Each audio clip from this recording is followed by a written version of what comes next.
Nation, what's good? Lucky Lefty podcast. I'm your guy. We've invaded the Bronx, so I'm repping my shot. Doubleheader today against the Yanks, trying to get both, sweep them out of there, and get out of there with that yellow haze, which is crazy. Our thoughts and prayers go to the entire Northeast and Canada. The brush fires that have really affected the quality of life in that part of Canada and the United States. We hope everything changes in the atmosphere for you guys very soon. But welcome into the Lucky Lefty podcast. I'm Shaun Davis, SD2 Mics. Left will be here shortly.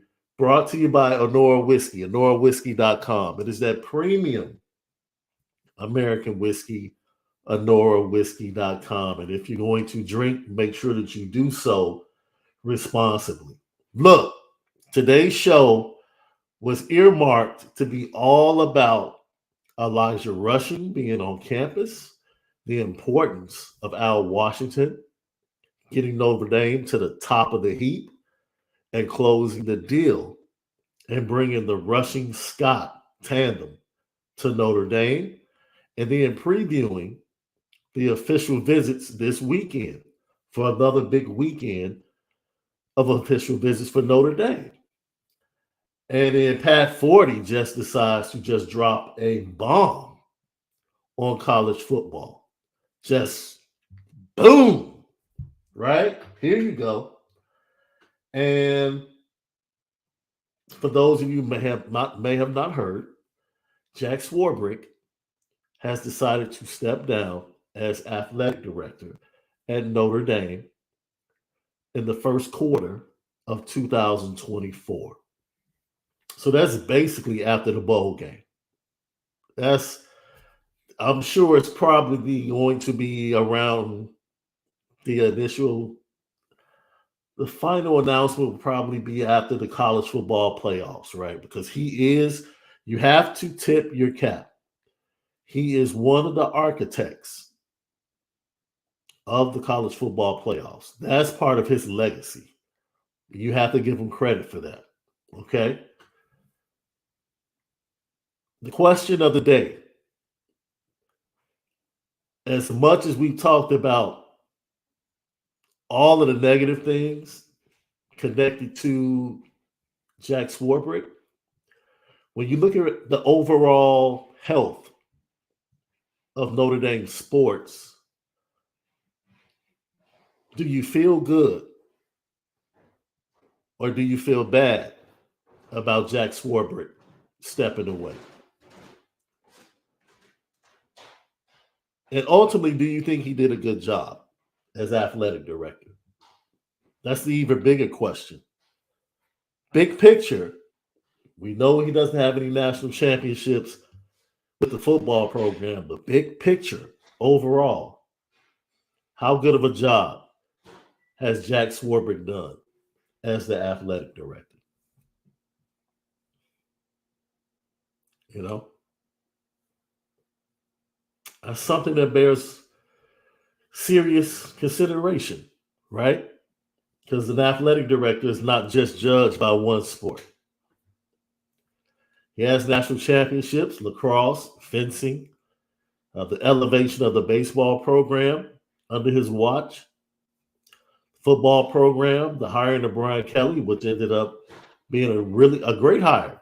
It elevated the football program, right? The brand of Notre Dame has continued to be at the forefront and the top of college football. He is there as one of the architects of the college football playoffs, which in my opinion has solidified and helped Notre Dame with this tough scheduling. Now Notre Dame does not feel like it has to go undefeated to be part of the dance. He's helped Notre Dame. He's helped alleviate that pressure and still keeping the integrity of the national schedule intact. He strengthened the positioning, independence for Notre Dame with the relationship with NBC, with the relationship with Under Armour. He did that. So as much as you want to talk about the lack of a national championship, That's not what you would see in the requirement for the job of athletic director. The requirement for athletic director is not win a national championship in football. You are the athletic director of every sport, men's and women, on campus. Facts. So that's it. That's it. Financially, we know he didn't fail, right? Because the alumni base has raised tons of money and supported tons of projects under the leadership of Jack Swarbrick. So you have to be fair here. If you don't like the fact that the football program didn't win a national championship, fine. But other than that,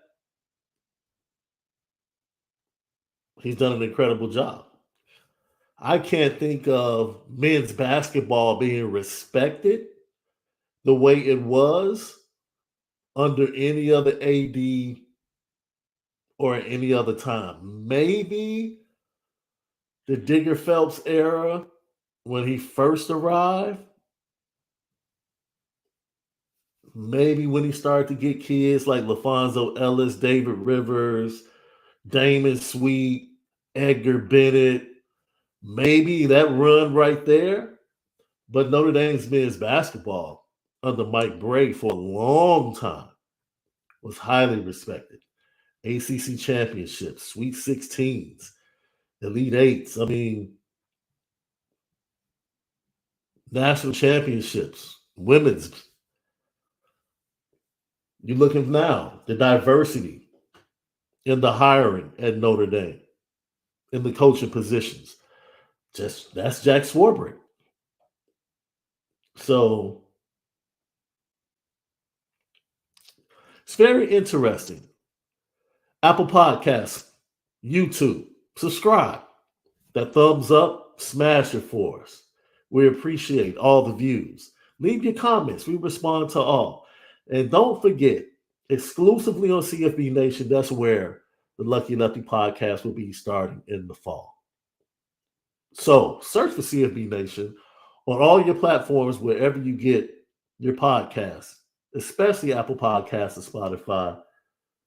You already know we give you the audio edibles each and every day, but not just us. CFB All-American, Rise and Draft with our guy Ryan Roberts, it's the Onora boys, home of the misguided passion. And we have to thank Jack Swarbrick for that mantra and that nickname for our podcast. Thank you for leaving that for us. Jack Swarbrick on the way out the door.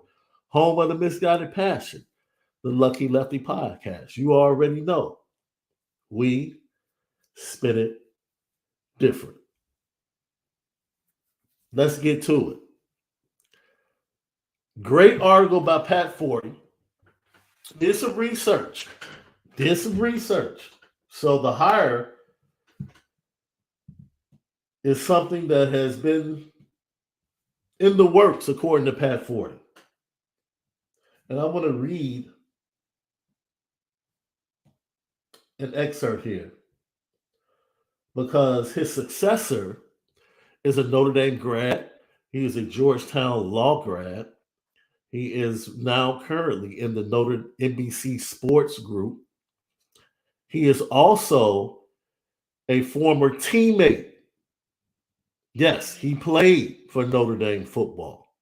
I spoke with several Notre Dame players from the 92 and 93 squad. They love Pete Bavacqua, who is the new successor and the next athletic director at Notre Dame. So if there's anyone that understands the importance of football at Notre Dame, it's your next athletic director. He's not a businessman. Well, he is a businessman, but he's a businessman that actually played at Notre Dame. The one thing I heard, reaching out to the players, I also reached out to my contacts at NBC Sports. The one thing that is consistent is that no one saw this coming. No one.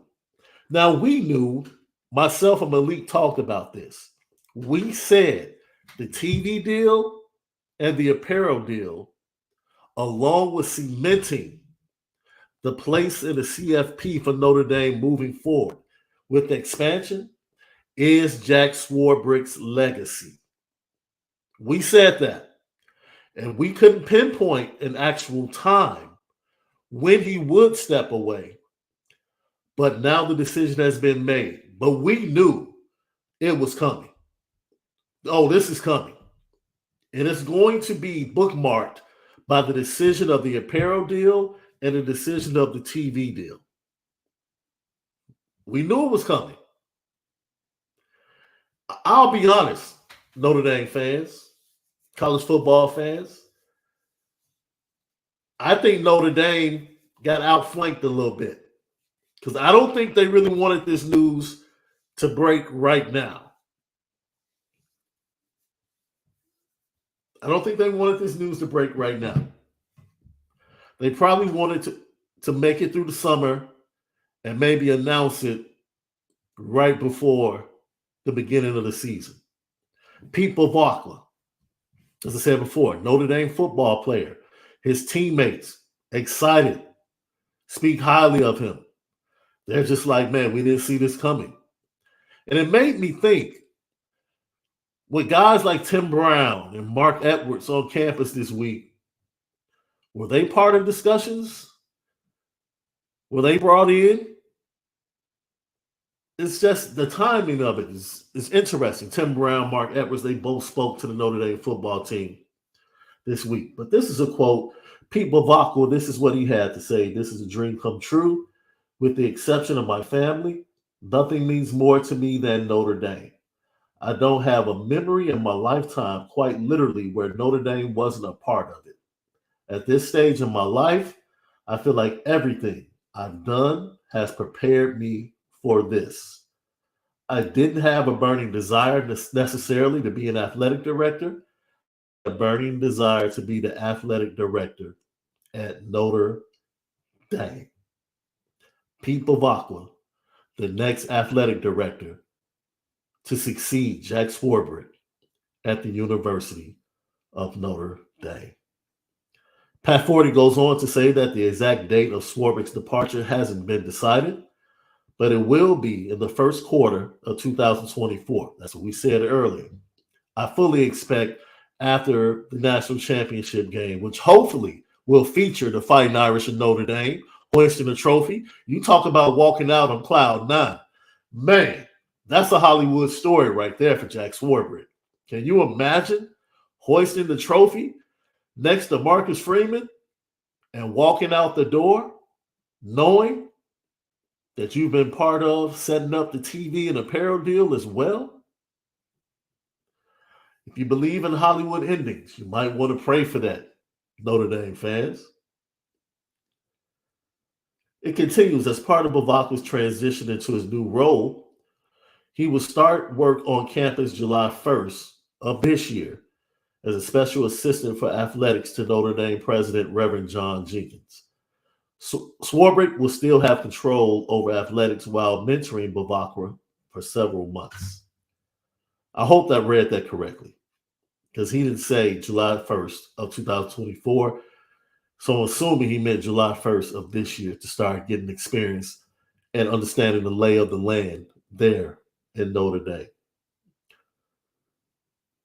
This was not Jack Swarbrick stepping away in the sense of he was doing a bad job or there was an issue, according to the article by Pat Forty. This is Jack Swarbrick having greater visions of grandeur. I think Jack Swarbrick is watching his good friend Kevin Warren and what he's done, leaving a commissioner from being commissioner of the Big Ten, going on to be president of the Chicago Bears. And I don't know what that next step is for Jack Swarbrick, but I do fully intend that it will be something connected to. Can I keep it 100? Can I keep it 100? Just my opinion, Sean Davis's opinion. Jack Swarbrick might not tell you this, but Jack Swarbrick might have wanted to be the next big dude at the NCAA, but you haven't heard it here. You haven't heard it here. He didn't get the gig, but it doesn't mean that he might not have been interested in the gig. I think Jack Swarbrick wanted to be over all of college football. Just my opinion. When he didn't get that, he started to think about his time in Notre Dame and really say, I need to find something bigger. I need to find something bigger. And what that might be, as I said, his good friend Kevin Warren, seeing how Kevin Warren has moved on to the Chicago Bears. Could it indeed be professional sports? Could it be somehow working in or working connected to a league, a professional league? We'll see. But it's definitely something that he wants. Now, I don't know how much bigger you get than being the AD at the University of Notre Dame. But obviously, being the president of an NFL team is pretty huge. That's pretty huge. But he's looking for a greater challenge. Look, I don't know much about Pete Bavacqua. I'm going to continue to dig from my sources. But I will tell you this. Pete Bavacqua is not somebody else. I'll leave it at that. And the fact that it's Pete Bavacqua, everyone should be jumping up shouting. And we don't know anything about him. We know nothing about him.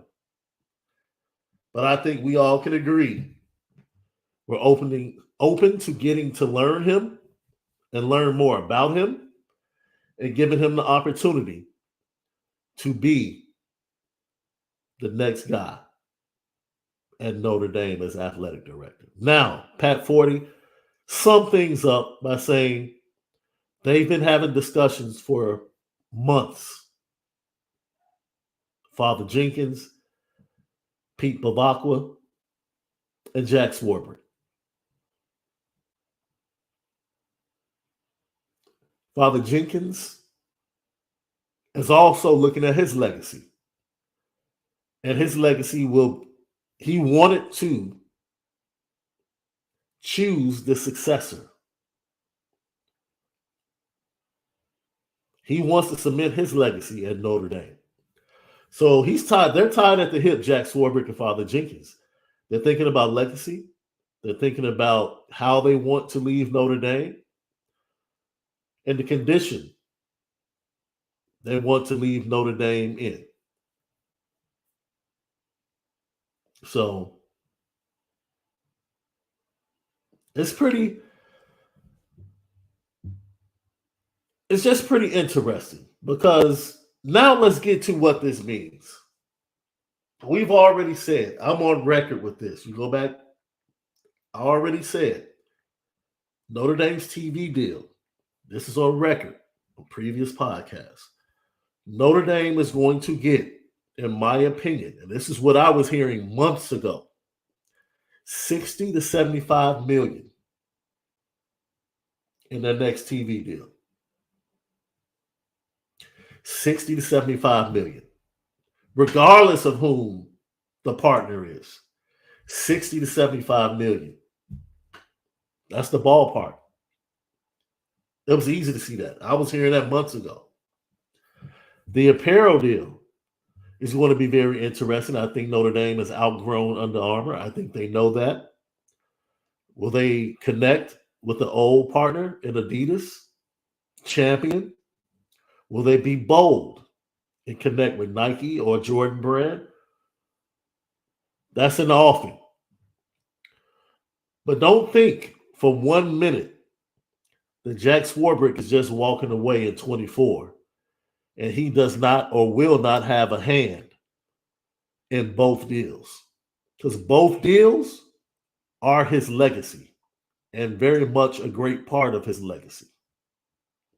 So even though Pete Bavacqua will officially be taken over in early 2024.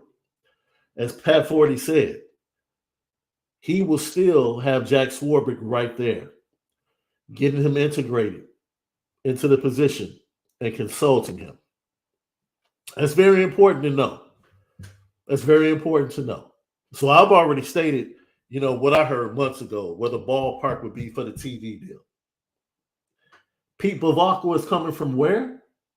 Oh, the NBC Sports Group?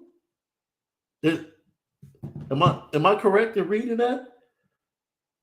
Let's see. Notre Dame grad, 93, Georgetown Law. Wow. NBC Sports Group. Connect the dots.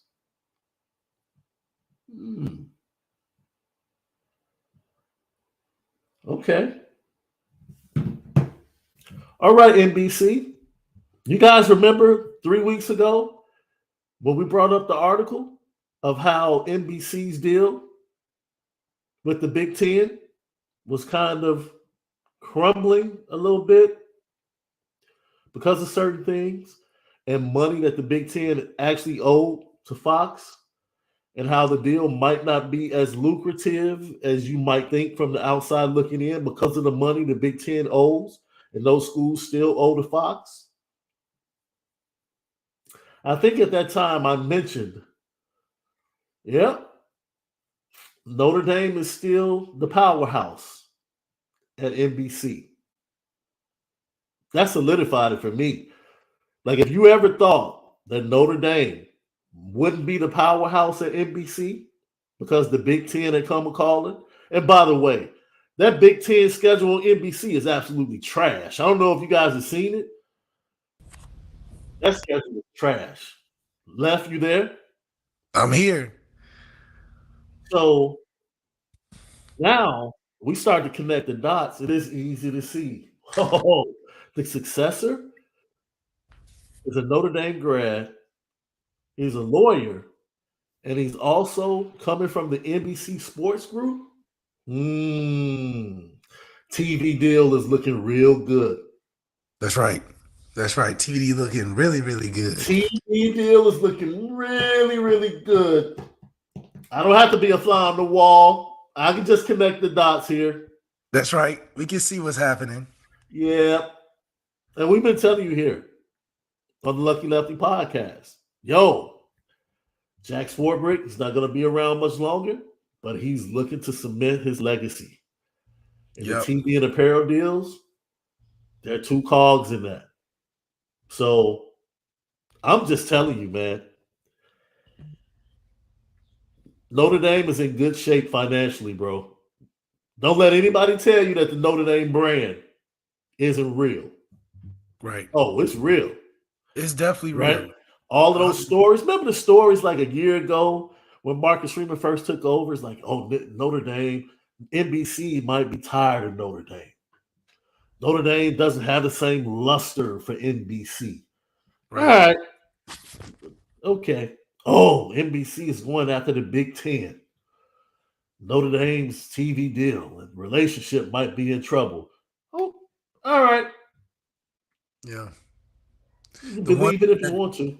Yeah, Notre Dame is really good at maintaining and keeping those business models strong. I mean, that Irish green, the real green is the money green, and they've been around for a long time, and those strategies have been around for a long time. So, when you have an endowment as much as northward of $9-10 billion, not much is changing on the model. Yeah. It's sticking to it that has everybody in the uproar. Because we're not changing what we're doing, and what we've been doing has made us who we are. So, if anything, maybe get an update, but they ain't changing tradition. That's for sure. So right now, we gave the ballpark figure months ago, left 60 to 75 million. Just for us. Is the TV deal that Notre Dame is going to garner. That's the ballpark. And that's not including the extra little, feta, cheddar, whatever cheese you might want to call it from the ACC. And that makes a lot of sense too, because think about the games we have coming down the pipe. We're playing a 3-game or 2-game series with Alabama. Yeah, that's We coming up in like 27, right? Starting Yeah, we got 27. so we're gonna be on prime time TV with our prime time schedule, and I think a lot of it, the TV deal is lucrative because of who we play. They're not throwing 60, 70 million for us to play Sam Houston State Yeah, yeah. or Texas Academy Community College. No, we got to have a Purdue, then follow it up with a tougher team, and Yeah. then come back and get like a mid level team. But we never taken just complete busters. We're gonna You give have our been, first yeah. of all, you have been on the West Coast a little bit too long. You just used the word buster. Come on, bro. Wait a minute. Let me find out. You've been That's right. politicking up in Inglewood and Compton. I'm You trying just to take referred to him as a buster. That as a is not buster, man. that is not a Midwest word. It's not. I couldn't find, being out here, I couldn't find the right one, so I went with the one the kids use. But yeah, I think what made it attractive for me to come to Notre Dame was the fact that the strength of schedule mixed with the prime time matchups. As a kid, you Hmm. just that want those type of experiences. You can't get much better. You can't get much better. I mean, everything is really tenfold for you, and I think Yeah. those type of pressures is why if you go to Notre Dame and have success, especially as a quarterback, you can write your own ticket, and you're gonna be Man, prepared look. for everything for sure. Lucky Lefty Podcast. YouTube, subscribe. The thumbs up, smash that for us. We appreciate you. Leave your comments. We respond to all. So really, really big news day at Notre Dame. We'll get more into it, but we're pleased to have one of the brothers of the Notre Dame legacy join us on today. This dude might be the swaggiest number two in Notre Dame history. I'm keeping a buck. I'm gonna keep it a buck. Look. It might be between him and D Walls, bro. It might be between him and D Walls, but in my opinion, he's the swaggiest too. Did Dex wear two when he first got there? Not when he first got there. He was 34 when he first got there. First got Coach there. Kelly loved to give Okay. us the crazy numbers at first. He Right. had 34, then he went to 2. And okay, so Dex, Dex is sensitive. He listens to the podcast. So Dex, it's up for debate. But we want to bring in and welcome former Notre Dame defensive back, NFL player, Bennett Jackson to the Lucky Lefty podcast. Bennett, how you doing, man? What's up, fellas? How you guys doing, man? I'm doing good. Man, it's always good when we get you on, man. Yeah, Always I good. had to hop on, check on my guys, man. So the big news of the day, Jack Swarbrick stepping down at the beginning of 2024. Former Notre Dame player from the 1993 football team, Pete Bavacqua, will be his successor. We all knew this day was going to come eventually, but just talk about interactions you might have had with Jack Swarbrick while at Notre Dame and your thoughts on him stepping away. You know what? I've always had good interactions with Jack. I feel like Notre Dame, they hold themselves to the highest standard possible, and they try to set that standard higher every year. But you know what, Jack? I feel like he did a good job at, putting us in the right situations, creating stuff around us that will help us as players on and off the field, bringing in coaches that he sees fits the mold with us, because it's tough going to college and, you leave everything behind and, you got a bunch of brothers, and it's like your coaches, those are your parents in a sense, right? But Jack, I've seen him a couple times after college. Always kept a good relationship. He'd send me a care package here and there while I was playing, a letter. You get those perks when you're in the league. When you're out of the league, you might not get as many packages, But he was always a good dude to me. Notre Dame helped me grow a lot. So nothing but good things to say about Jack from my end. So let's start, because most Notre Dame fans, we have some of these young Notre Dame fans that watch the show, Bennett. So I want to make sure people know who you are. Um, You come to Notre Dame during transition, I would say, Yeah. right? Right before, kind of right as Brian Kelly's getting ready to take over.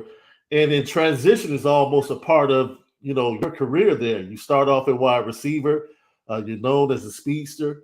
You ran track in high school, and then you transition to cornerback. Talk about that coming to Notre Dame during that time of transition, going from Charlie Weiss to Brian Kelly, and then having to change positions early in Notre Dame.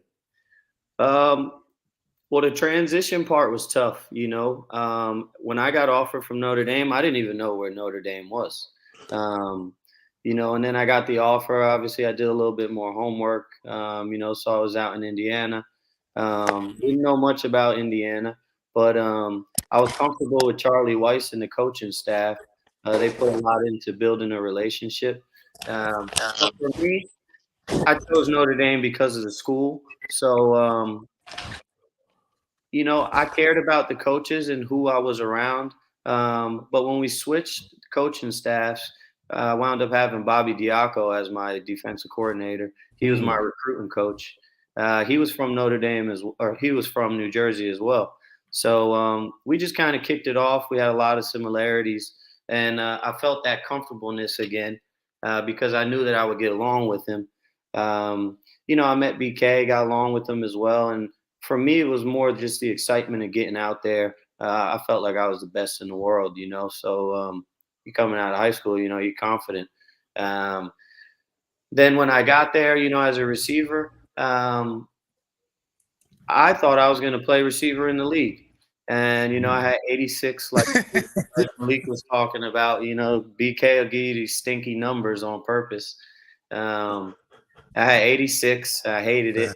And made a bunch of tackles my first year on special teams. And then, he called me up to the office, and I'm like, dang, why is BK calling me up to the office? I didn't do nothing bad.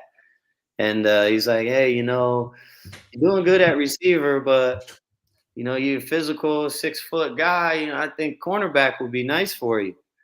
And I'm like, yeah, that sounds cool and all, but, I'm trying to score touchdowns. I still think I'm better than majority of these dudes. And then he hit me with we'll give you number 2. And I was like, all right, I'll take number 2. And you know what? The transition worked out best for me because it brought me into buying into something new. I was able to learn a position quick, and I got on the field quicker.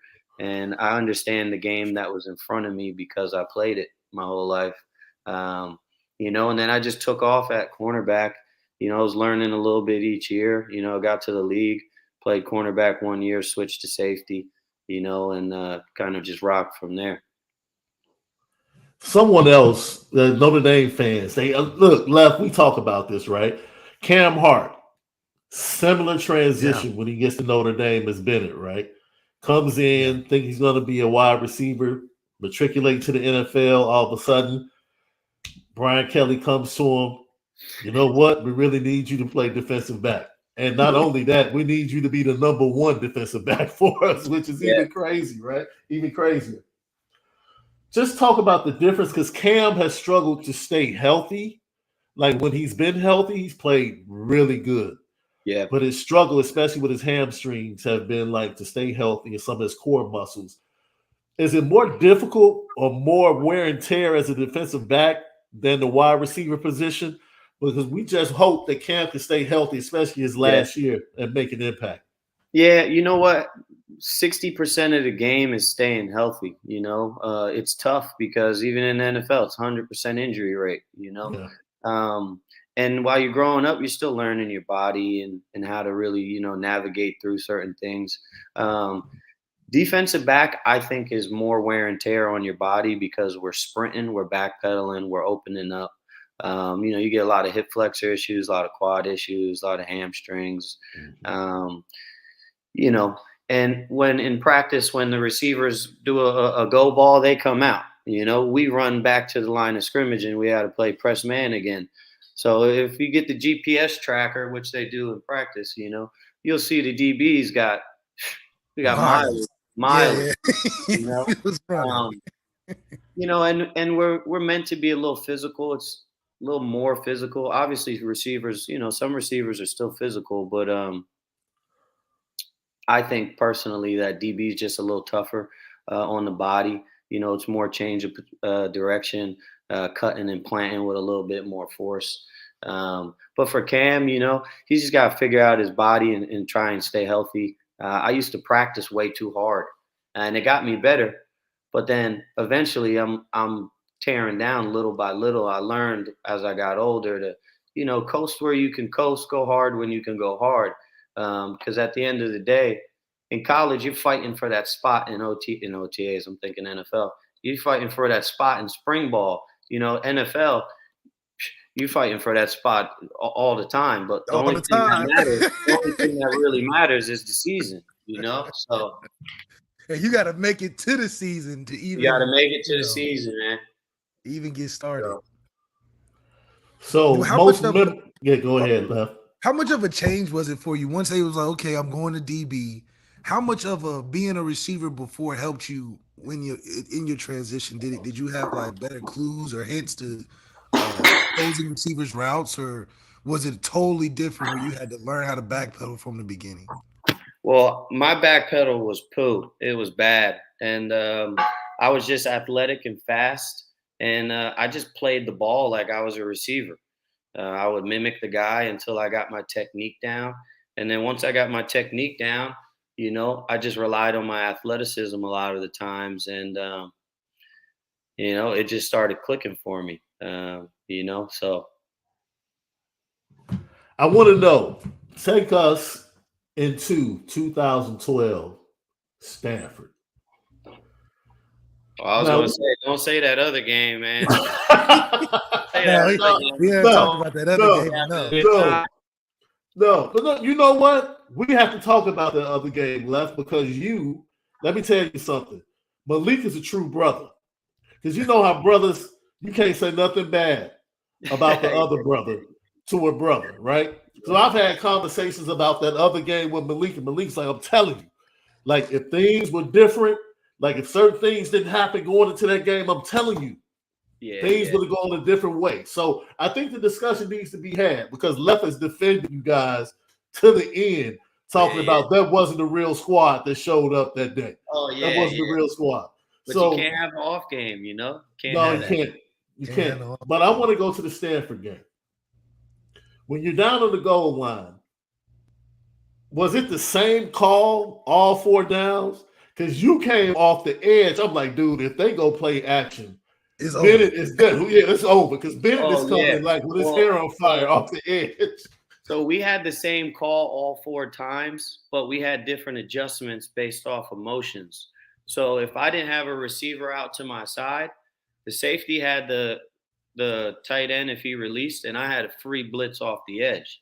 So I wasn't paying attention to anything. If that fullback came out of the backfield, the DN would take him on a sweep. So I had the clear line to just go and shoot it. I knew I could bend the edge real quick.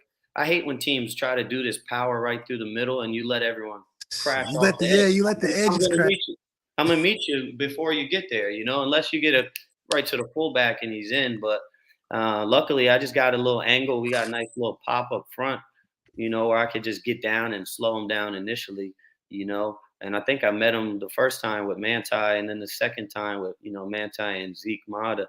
But we knew it, man. We had a different mentality on defense that year. It was like, cool, get the first down. And, you're not scoring, get the first down.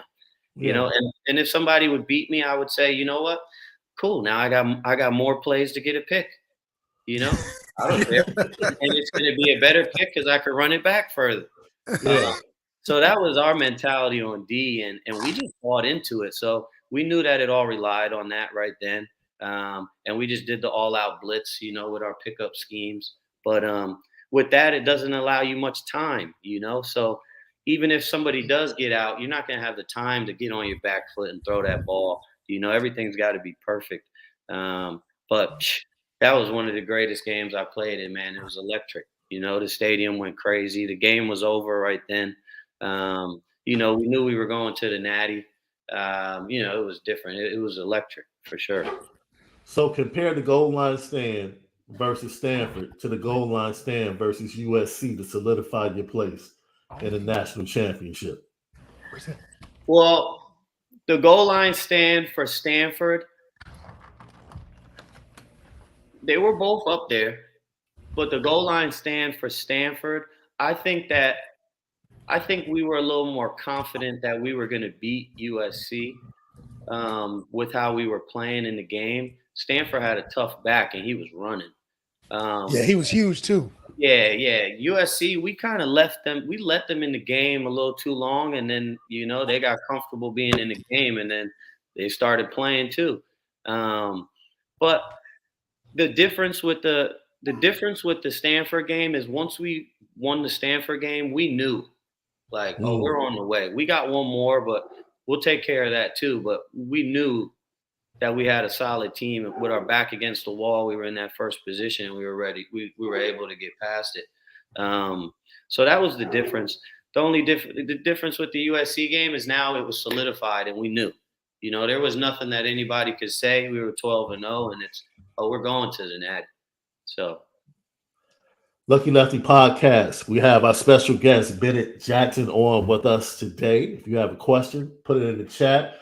We'll get to it momentarily. We're talking about the 2012 season with Bennett right now here on the Lucky Lefty Podcast. I'm Shaun Davis. Malik Zaire. He's probably with Lil Left right now. I'm sure he'll be back in the screen soon. You said you have one more. I think I know exactly what you're talking about. You guys go out to Norman, Oklahoma. Let me give you a little backstory. Bennett, I used to work for ESPN. Okay. And at the time, I was helping to produce for Bomani Jones. Okay. Oh, the worst ESPN guy on the planet. Left, this is a true story. This is a true story. So for some reason, Bomani Jones was just going hard on you guys that year. Like He's they worst. haven't beat anybody, this, that, and the other. And I'm like, dude, when did you become such an Oklahoma fan? Like, what do you think? They're going, Oklahoma's. He a hater. Everybody, you love ND, you hate ND. It's one or the other. Dude, he was just like, oh, they're going to destroy Notre Dame. And I'm like, are you crazy? I'm like, dude, first of all, they're not about to destroy Notre Dame. And he's like, what makes you think Notre Dame can win? Because I'm like, we're going to go out there and physically whip them. I'm like, they're soft. We're going to physically whip them. And so he didn't want to see me that Monday. Oh, he didn't want to see me that Monday because I told him, talk about the mentality.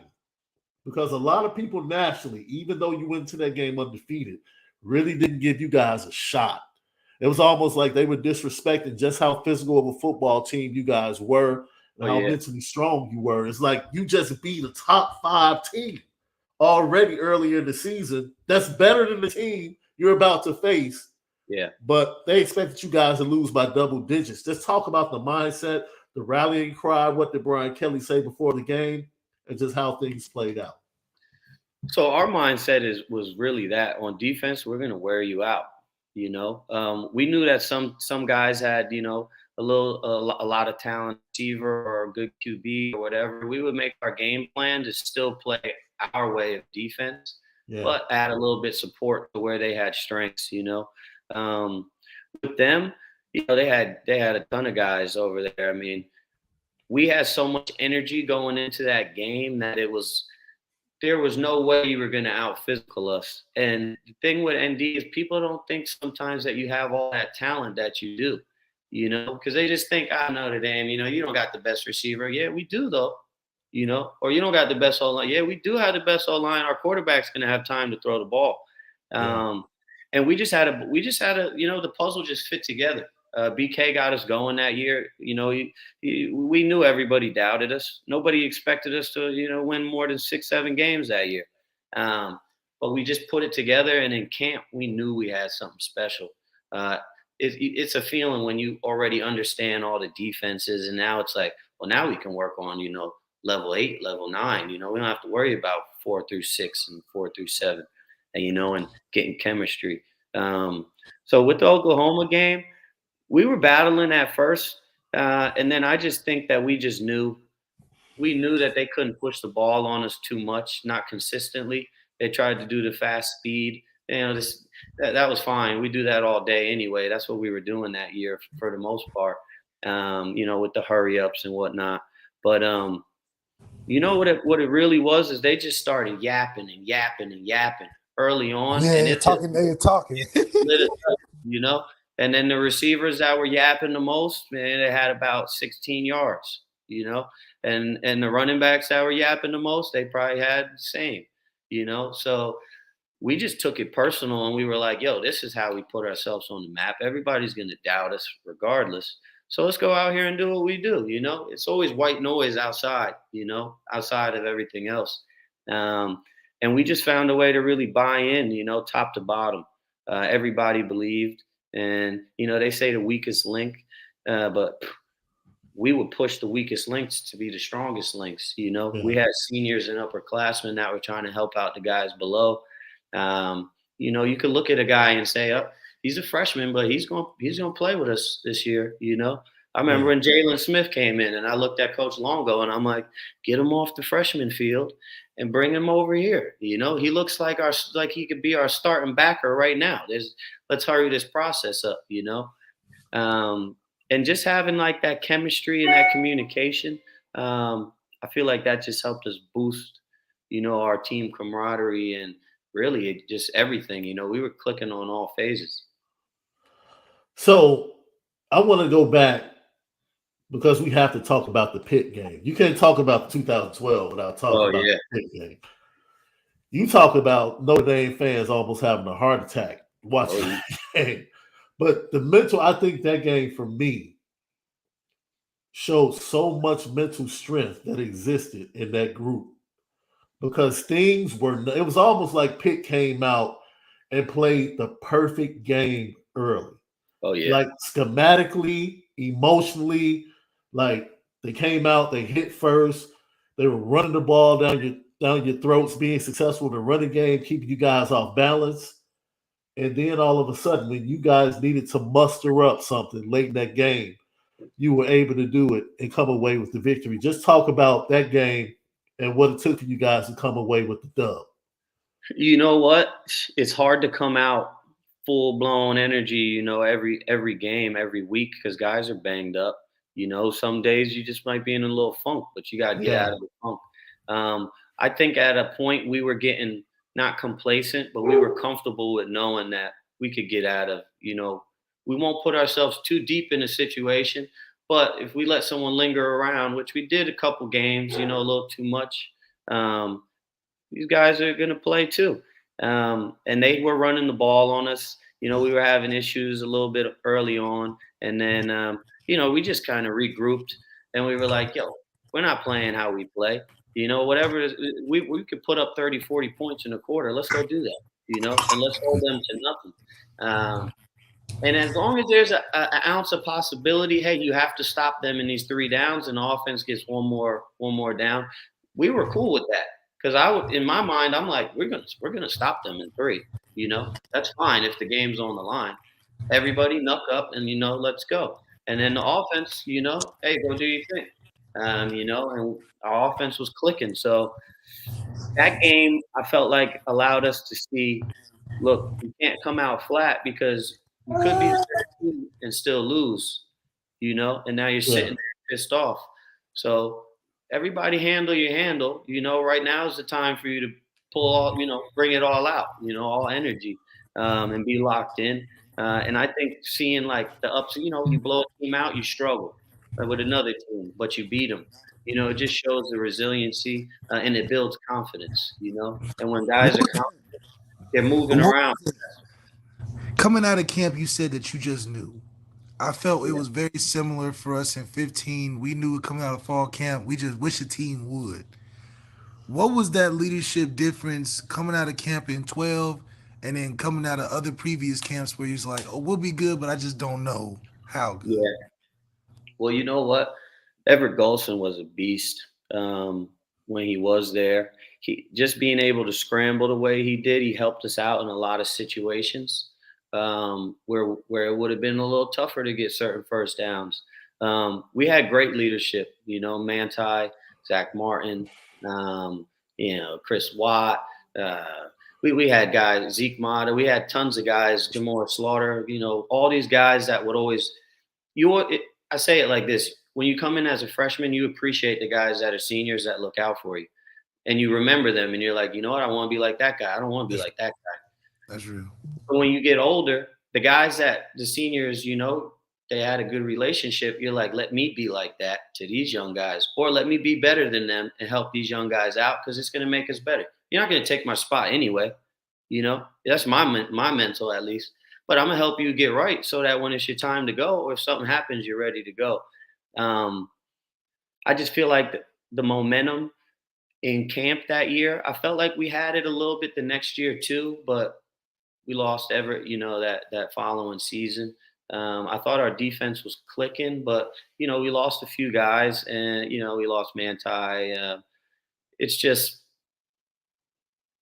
we were missing a couple pieces, and we weren't in that position where we could keep close games and be able to bounce back like that. Having the leadership and the momentum flying straight out of camp, it allowed us to just build each week, where the following year we still had a good team. And, we wound up losing to Oklahoma that year, and it was like, dang, we lost. And I believe we lost to Pitt and somebody else, right? But once you get that one loss, it sucks all the energy out of you, and you're like, damn, well, now we can't lose a single game. So then once you stack up 2 losses, it's like, well, yeah, it's like it's time to start training for the league. Yeah, how everyone treats ND, we're not making it to the playoffs regardless. So you lose that, that you have a dull sword at that point, and you're still playing hard, but you're not playing with that same mindset because what you started off with, your vision is completely shifted. You're not playing for a bowl game, I'm playing to go to the Natty. So when the Natty's out of the vision, it's a little tougher for you to really lock in. Guys start getting more selfish, with their life after college, which is respectable because you got to take care of what you got to take care of. But it's funny because he's talking about that game where they lost to Pitt, right? And I tell you, Left, that's my most embarrassing moment as an analyst, bro. Yeah. You remember I tell you that story? I'm like, I remember that game. And I remember they kept talking. They were talking about this dude Aaron Donald and how cold he was, right? And I'm like, I'm watching the game, and I'm like, no, our offensive line is killing this dude. Like, this dude is quiet. Like, and I remember he went to the draft, and I'm like, man, no, nobody should take this dude in the top 10. And the next thing you know, I'm like, yo, this dude is one of the greatest of all time. Greatest. I think my Notre Dame eyes kind of fooled. I was talking as a fan.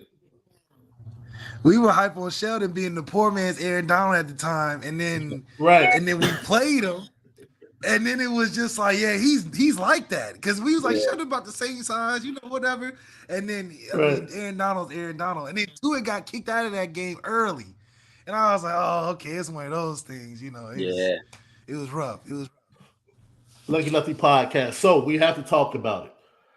You go to you beat USC. Alabama's on the menu national championship game. And for me, as a fan, I'm looking at it like, oh, man, A.J. McCarron isn't knocking my socks off. I'm like, if they think they're about to just line up and run on Notre Dame, that's not happening. So I'm like, okay, they got Amari. A couple of wide receivers that are okay. But I'm like, Notre Dame can do their thing.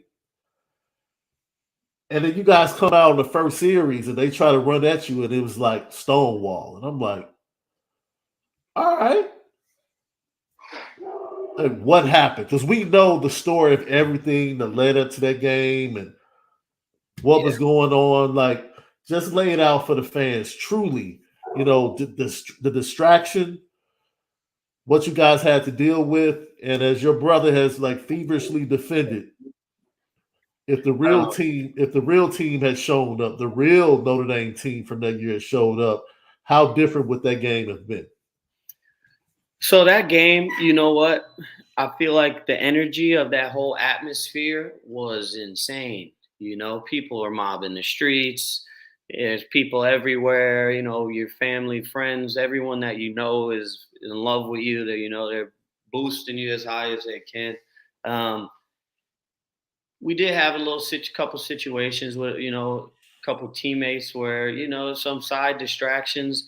You care about your brothers. So when you see your brother going through stuff, the media spins stuff all the time, Yeah. and when you see what's actually going on and the guy, I know the guy, I know how he's built and what he's made out of. And you see the media spin and, people just want something to start yapping about because that's what the people like to do. It's 2023. It messes with everybody a little bit because now it's like a negative shade that they're throwing on us when it's got nothing to do with the game. you know yeah, it's something to talk about because certain people are going to the league. We're playing in the entertainment business. We're athletes, everyone's watching us. Distractions are tough though, and that's why in the NFL sometimes you see these guys that should be on teams but they got these distractions where teams are just like, you're a good player and there's nothing against you, but like this distraction, we don't want anything to throw us off. They get afraid of that. I just think that, everybody knows this man Ty, obviously, right? He was our rock. And seeing him in a distraught place because he was confused with what was going on, and him being one of my best boys. It was tough for us to, take in too because we didn't know what the hell was going on. Nobody pays attention to, I don't even think we had FaceTime. We had Uvu. It was crazy because they had reporters would come up to us and be like, "Yo, if you got anything to say, hit my business." Yeah. And it's like, man, get out of here, And we had a rule, like whenever you speak to the media, be real plain. We don't say what you want to say. Don't talk anything about the other team. Speak about us. Speak about football. All that extra stuff, let it be. And you know what? I think it did affect us in the game. I think it affected him in the game the most because he knew after the game some stuff was going to come out, and he wasn't thinking about the game as much because he had a lot going on. And we needed him to be that rock in that game and that energy guy. And I played with a lot of energy, but he controlled everything. And you know what? We came out a little flat. And we made a couple little mistakes. We didn't get a couple calls that went our way, and they were big swoops in the game, big changes in momentum. You know what? And once they got rolling, it's Alabama, Once they get rolling, it's rolling. And once a little bit of doubt starts seeping in, it could be from anyone, that's contagious. And then that confidence is slow down. Then people aren't reacting as fast because they're worried about making a mistake, instead of just playing how we play and relying on ourselves. We got down a little too quick. And then it was like, see, we took ourselves out of this game. And, you can't show up flat in the natty. You can't, you got to come out and you got to be on your stuff. And I think they executed all our calls and our plays, better than we anticipated. And they got talent across the board. We made a couple mistakes, and those mistakes cost us. First half was flat. Second half we played a lot better. But by then, the hole was already 6 feet deep. And we were down there. Anything overwhelming of that week for you though? Did you feel like, man, it was an exhausting week getting up to the game? I mean, you in Miami. You done made it through the storybook season. You got the challenge in front of you. The whole week, did you feel like it got too much before the game, or it was just another standard, Notre Dame travel week? Well, you know what? That was the first year that I really started to make my name known, as a corner. So I was getting a lot more media attention than I was prior. I don't think that the pre-up to the game took away from the game because the pre-up is to the game. We're there to think about the game. I just think that we just came out a little flat. Certain couple things just didn't go our way. And when you make certain mistakes and we're not responding to certain things with momentum, you fall behind. And, we just let them get the upper hand on us quick. And, once they got up on us, it was, this isn't going to be as easy as coming back, against these other teams. So, we struggle with that. And, it was a tough game for us. That hurt me a lot. I was depressed, man. You know, I was in Coach Kelly's office picking out the rings with Manti, you know, because we had to. And I'm like, this is how you start. This is a legacy. You know, this is history. You put your stamp in the book.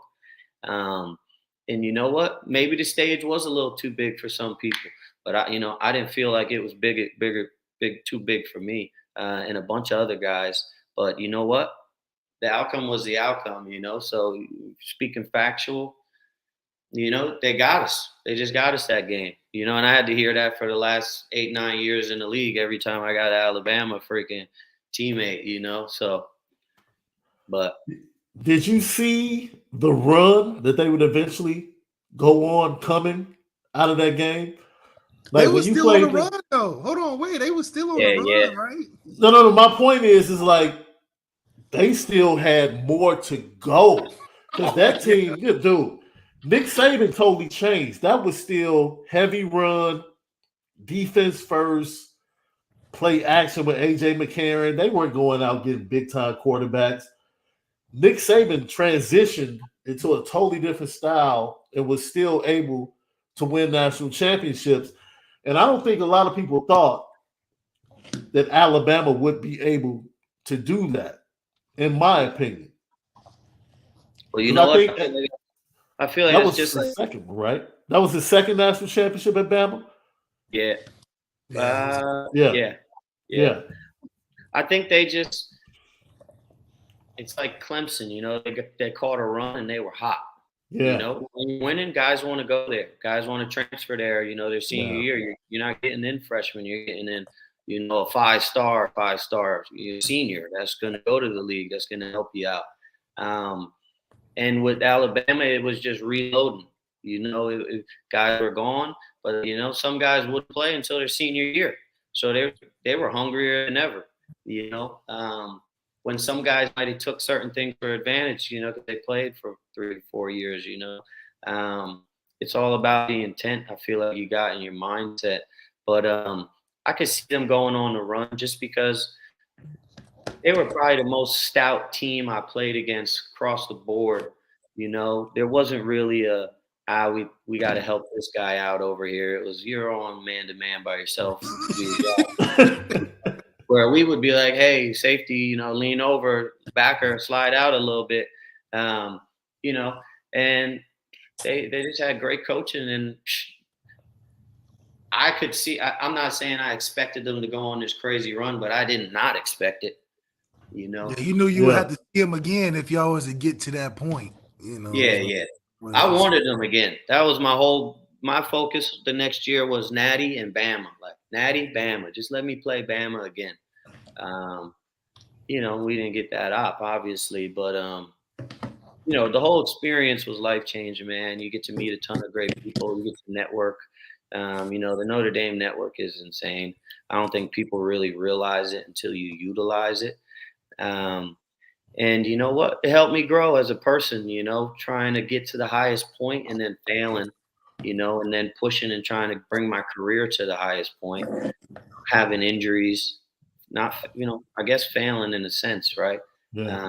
But learning more about myself and using football as just a way to understand myself as a person, you know, as I grow and, you know, as I continue to help people around me and, you know, people help me. And it's about building a brotherhood and taking care of each other, you know. Now talk about that. Have you faced the Alabama off the field in your business life once you've transitioned? Was there an Alabama in investments or stuff that you're doing now that you're like, man, this ain't football, but it's the same level of pressure or expectation? You know what I faced, man, was a transition coming out of the NFL. That was harder than I expected. You play football for so long, right? You can get your degree in whatever you get your degree in, but then you go to the NFL and if you get there, then you play for however long you play. There's no off season. The off season is for if you got 40, 50 million and you can skip OTAs. Me, I wasn't skipping OTAs, you know, and you're not skipping OTAs for your first few years anyways. So the time that you put into football and the energy with recovery and effort, you don't have too much time to do stuff outside of ball until you kind of get your groove going. I tore my knee. I got into real estate a little bit just because I was dumbfounded. I didn't know what to do. You know, I was like, damn, what if I can't play again? I'm not ready to retire financially, mentally, you know, emotionally, nothing. So I said from there, let me start networking with people, you know, let me start doing this real estate stuff on the side, flipping houses, nothing crazy, learning the game so that I'm never in this position again when I get out of it. Um, and then injury again, 2 years ago, I messed my back up and, you know, I was forced to retire. Um, but I was ahead of where I was at. Uh, the thing with me is I never wanted to settle, which is why I made it to where I made it in my career. So you hear these jobs, but you're like, yeah, but you know, I don't love that, you know. Mhm. And the only way you really love something, I feel like, and it took me a bunch of networking events, you know, and talking with people in the Notre Dame network, just guys that have been through it. You know, the first few times you hear them and you don't think too much about it, but then after hearing it over and over and over, and perspectives that you could feel and vibe with, I realized, let me go out and meet these people. I don't need anything from you. Let me work as I'm working along the way. New opportunities will come. Instead of me just waiting for that best door, I felt like I was stuck in the mud, and it took a mental hit on me, you know, because I don't feel like that guy. I don't feel like I accomplished something. Uh, Yeah. I was waiting. So I actually connected with a couple people, Trevor Morris, a guy, Christian Peters. Um, just started talking with them about networking and stuff we could do outside in the community. Um, I got with Trev a little more, and we started doing a bunch of stuff in the community. We're doing a bunch of stuff now, just for like underprivileged kids, working with YMCA, New Jersey groups, you know, inner city work, showing kids just. When I was a kid, I went to one Jason Kidd basketball camp. It was the best camp I ever been to, you know, and I never went to a camp after that. And I always remembered that camp. So when I got to the league, I said, let me do something where I can help people, because that'll give me that feeling of accomplishment. It might not be my main job, but let me go out and do stuff that I could give back. I could help kids. You know, I could be that Jason Kidd that's going, showing these kids a good time, you know?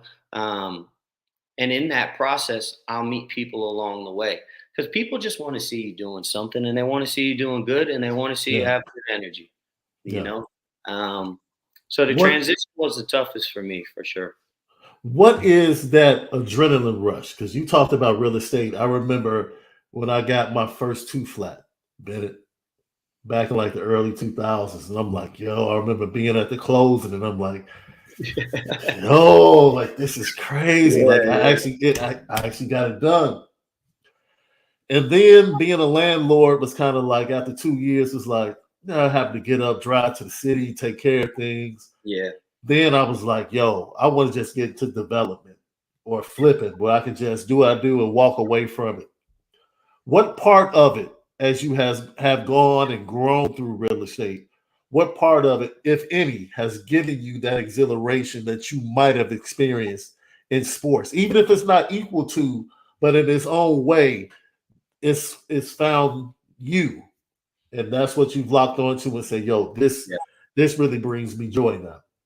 You know what it is? I used to always drive past, when I was with the Giants and the Jets. I would drive through North Jersey.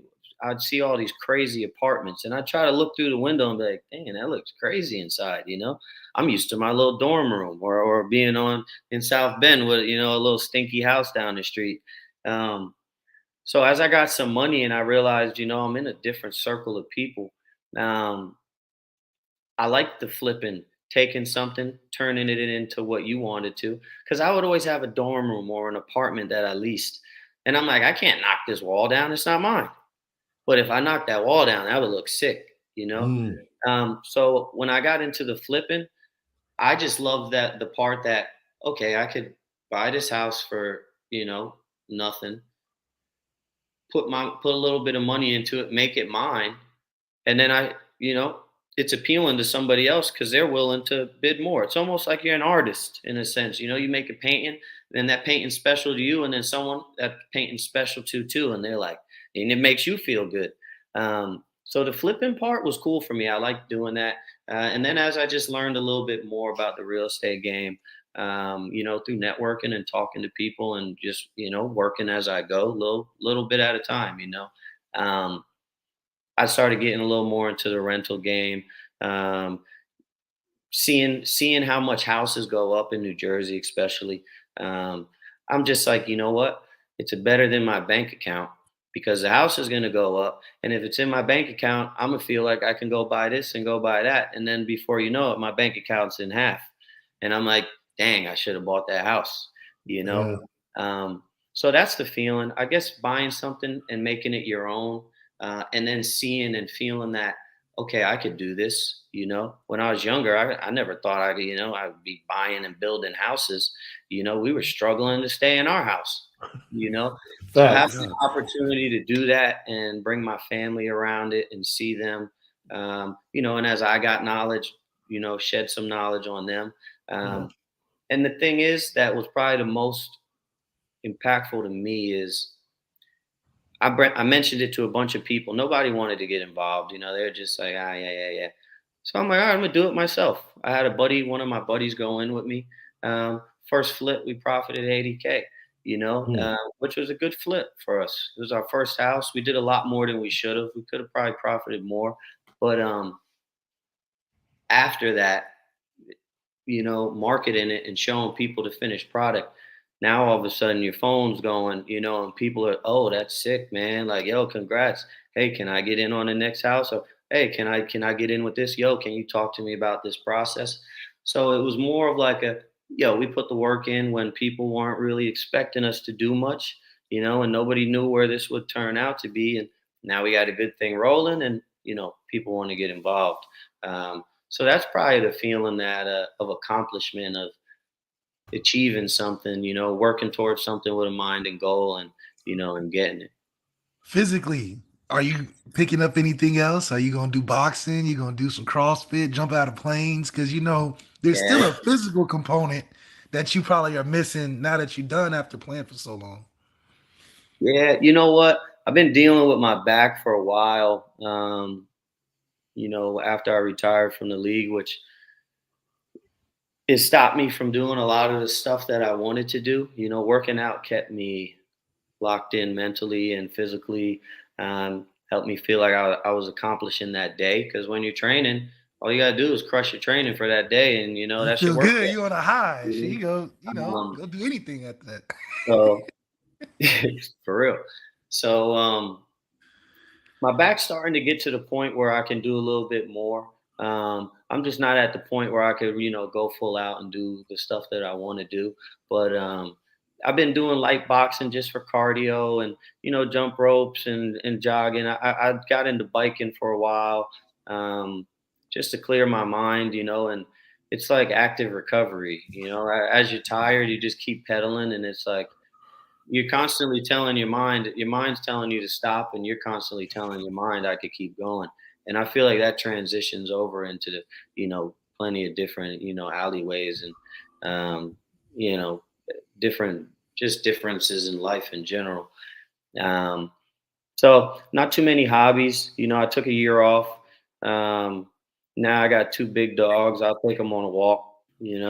That's like pulling a sled. So I get a nice back workout out of that. But, just staying in shape and sweating, that's really it. I'll sit in the sauna, I'll get in a cold plunge, shock your body a little bit. I feel like everything is just about understanding yourself a little bit more in different situations. And then just staying in shape to be healthy. So that's pretty much it. I'm not in as good a shape as Malik. He works out 3 times a day. So. Yeah. Yeah. Ordering on DoorDash 3 times a day. You're absolutely right. DoorDash got to get the dash pass. Got to get the dash pass. Uber One. First of all, are you guys good up there on the East Coast, man, with everything that's going on with the air quality and everything? Yeah. Today's much better. Yesterday, it's funny because I had lit a fire in my fire pit, and I look up in the sky, and I'm like, there's no way that this is from me. There's no way that this little fire pit is doing all this. Yeah, and I'm putting the cardboard and stuff, and I'm like, dang. And then I look on my phone and I'm seeing all this stuff and I'm like, oh, okay. And then yesterday it was weird, man. It was like there was a filter on your eyes, Yeah. It was worse up North Jersey. I'm Central Jersey, but I seen a lot of stuff on social media of the air, and the air was They're bad trying down to here. smoke y'all out up there, man. They trying to Yeah, they're smoke y'all trying to out. do something. They're trying to get us to move up out of New Jersey or something. But Yeah, they already but got yeah, Shaun. Shaun already coming out to LA. They yeah, done smoked him out of Chicago, man. Yeah, yeah. I'm leaving. I'm leaving the shot, man. I cannot lie. I'm ready to get up out of here, man. But I know that video of the Washington Bridge was crazy. Yeah, it's crazy. And honestly, that's how it was. The sky was just gray. You would see the smoke moving. And it's crazy how far that stuff can travel, and then how something in one area can affect, such a mass, location of people. Yeah. Lucky Lefty podcast once again. Bennett Jackson has been so honored to have him on the show today, and thanks for giving us some of your time. Before we let you go, I have to ask you some things because sometimes he likes to exaggerate, what took place at Notre Dame. So I'm going to ask you, Yeah. tell me about these basketball wars amongst football players at Notre Dame. Because, Left talks like he was a first round pick at Notre Dame. Him and Amir, they get to talking like It's they Amir. were just, him and Amir act like they Jokic and Murray in a pick and roll. I already know that. So we got banned from playing basketball just because, we would go so hard that dudes are coming in with, knotted up ankles and they can't practice. And Coach Kelly's like, yo, what the hell are you doing? In the training room for basketball. Yeah, we're in the training room for playing in the rec center. So we would always go and like get our little sneak games in and whatnot. But I stopped playing as much as I got up, older. But guys, you like playing basketball. You play basketball in high school. Everybody's got the same confidence in basketball, even though that the talent doesn't match. It doesn't match what it is in football. But if, and some guys might not be that great in football, but then all of a sudden they're jumping through the gym, windmilling, and you're like, oh. Yeah, because we all lift. Now we all strong. Like, oh, I can't all do athletic. So guys would go at it. All the athletes, we would always link up, get pickup run games, and we just like talking. That's what it's like, locker room talking. We're on the court, we're acting like we're freaking going to the NBA, but really we're just going to football practice in an hour and a half. Right. So those were fun, man. You start playing with some of the regular guys, regular students, and you get a little good move on one of them, and all of a sudden, you Curry. But the basketball games were fun. We would get Big Lou playing in there. Big Lou would play? Oh, yeah, Big Lou. Yeah. Oh, Ronnie. He play in the post. He'd be in the post game. We had a bunch of guys. It was just fun, man. It was good that we were all out there uncomfortable in a different situation, in a different area, struggling each day with classes and time management. Really is the biggest thing. But we always found time to just get together, and we relied on each other for each other's happiness. Doing all that stuff together, doing stuff in the community together. That just boosts you. It boosts the connection and your comfortability with people. And that's something that stuck with me, doing stuff in the community, just because, it gives me that feeling of accomplishment. And, transitioning from doing it when I had no time to doing it now when I have a lot of extra time. I've mentioned it before, Trevor Morris, but, now I'm able to do these events with him where we're able to go out and, work with kids in the inner city, that don't have that staple or that person to boost them, give them a little confidence or, a little direction in life or a little motivation, and show them something that they might not have seen. So we're doing a Juneteenth 5K virtual run where we're trying to raise funds. We're going to take guys out from Patterson to Notre Dame, show them the facility. Because I remember when I first saw the facility, I was like, yeah, I'm coming here. This is great. Hell, call Jason Kidd up. Tell him. Yeah. So, I feel like a lot of what I wanted to do after ball was be able to help people and give back. And people think it's harder than it is. It's not. It's just a little bit of effort. And to be honest with you, you never know who you meet when you do these things. So Working with Trevor is an absolute joy. We've had the opportunity to work with him.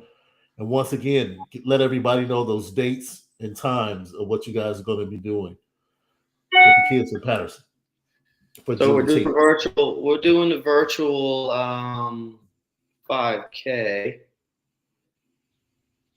for the registration. So it'll be Monday, May 22nd through Monday, June 19th. That's registration. What the hell is the date?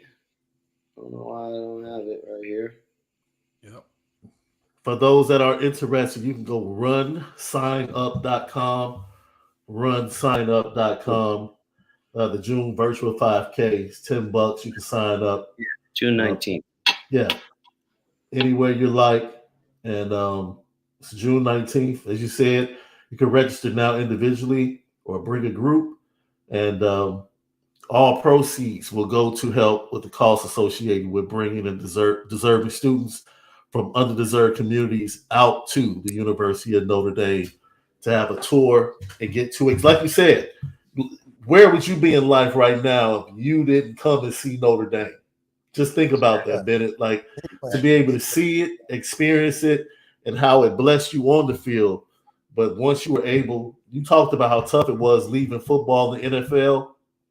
If it wasn't Notre Dame that you were connected to, man, it might have been even more difficult for you. Yeah, definitely. And it's funny because I've seen a DN commit or a DN recruit say something about, the ND connection and network is just different, and it's a nationwide thing, and it is. Some of these people I don't know them, but they know us, and then they'll see you got that ND on, and all of a sudden you're like, wow, this is the CEO. Like, this is pretty cool. Yeah. Now, if you had to do it again, would you do it again, or would you go to Rutgers? Or was there another school you'd go to? I wouldn't go to Rutgers. My thing was getting out of New Jersey and growing as a person and being on my own for a little bit, and being around a group of people that I didn't know and learning, a bunch of different. Everybody's different, and sometimes, out in New Jersey, it's very diverse. Sometimes people don't understand people, so they take it the wrong way. And people always fill in the unknown with, the gray area with negativity, unfortunately. But me being allowed to meet guys from Hawaii, guys from Jacksonville, Florida, guys from Utah, guys from California, guys from Washington, Oregon, all over the world, you get a chance to just realize we're all different, but we're all the same. And that helped me in life with just understanding and accepting people, and not getting mad if somebody feels or thinks a certain way. Sometimes people just don't know any better. Right. You only know what you know, which is why I feel like getting involved with the youth and letting them see somebody that they could look up to, or somebody doing something that's good, that, empowers them a little bit. It can go a long way because they're not mature enough yet, right here. They're still growing and becoming, young men and women. So that's just a little piece of me that, I kind of dedicated to that aspect in my life. And, we're growing it, and we're going to keep growing it. We're going to keep doing big things.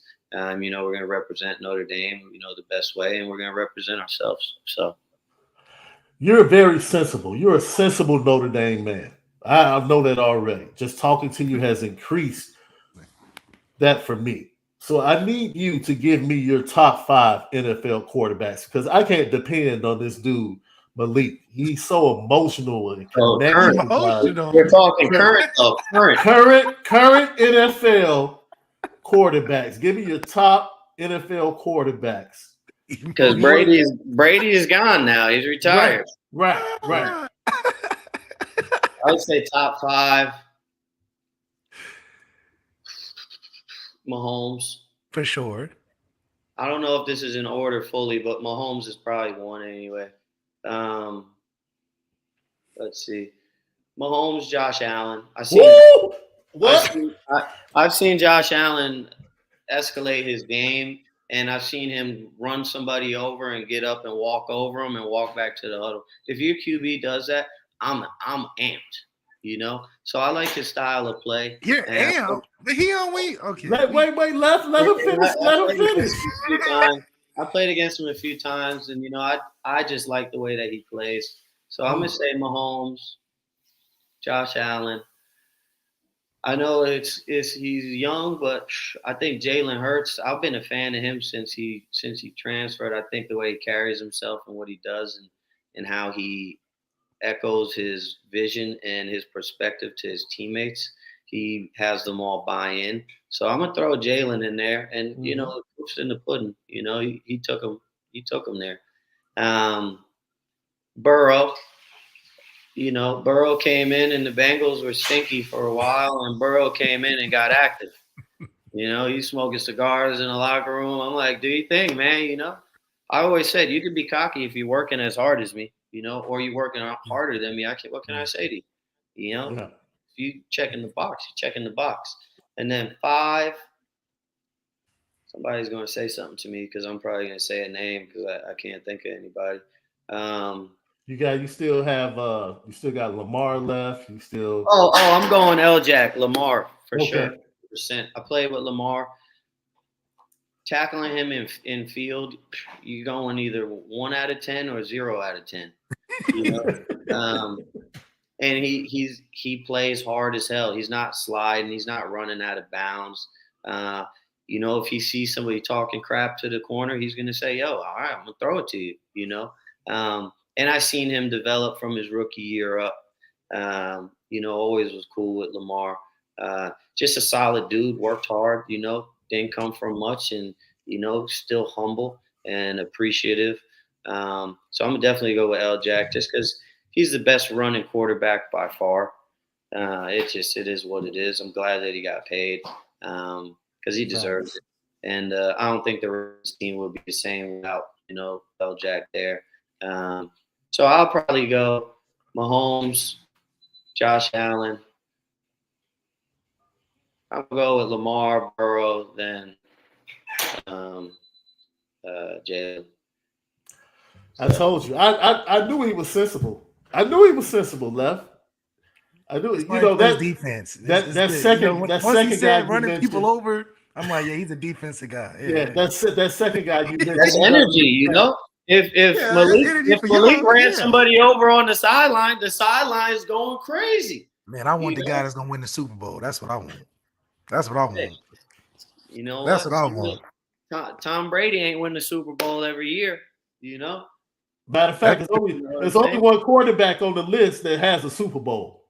Yeah, that's because he's playing with everybody else currently, and they can't win over him right now. So he just hogging all the Super Bowls. That's right. You know what? As long as I feel like that 5 revolves, right? Because it's always consistency in time and how long can you do it. You have 2 good years, you're not gonna be in the top 5. But currently, saying who I think is playing at a top 5 level are those 5. And there's other guys that are great. They're all, majority of them are great. Some of them aren't. They're making their way. But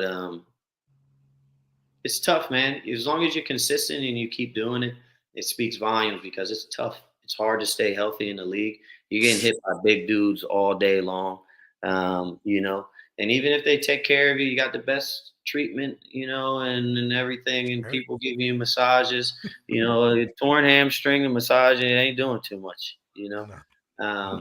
So, always give people respect for staying healthy, and everyone plays through injuries, so I know that first-handedly.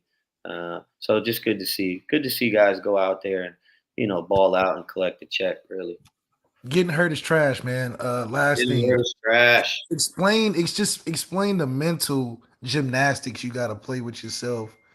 Pause on being able to get hurt like that, and then you come back healthy. You think things good, you get hurt again. I just don't think there's. My rookie year, I came in as a corner. I was playing nickel with the Giants, and we were stacked at cornerback.